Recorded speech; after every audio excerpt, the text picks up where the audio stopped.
I will quickly cover some of the other exemptions. So these include sales or commissioned employee exemptions. First is the inside sales, also known as the retail sales employee exemption. The requirements of this exemption are the employee's principal function is selling of a product or service. Compensation for the sales is a percentage of the price of the product or service that is sold itself. Earnings exceed 1.5 times the minimum wage, and more than half of the employee's compensation comes from commissions. Note that the wage payments for the employees and that the employee is entitled to must come from the sales that they make and must make up more than 50% of the employee's compensation. And any discretionary payment that an employer chooses to pay is not a commission, even if it is computed on a percentage of sales or profit basis. So what exemption does inside sales exemption provide? It's only overtime. So this is limited exemptions. The next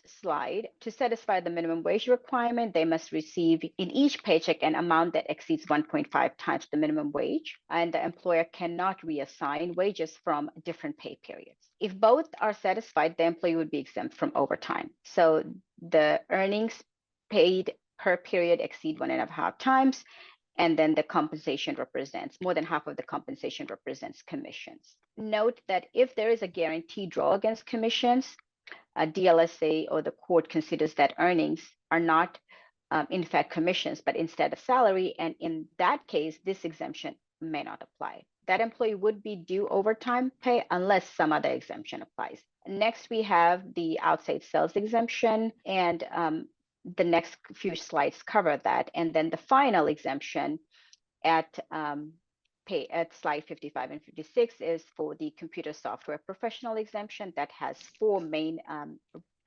criteria. And most importantly is the hourly rate or the minimum annual salary of $115,763.35.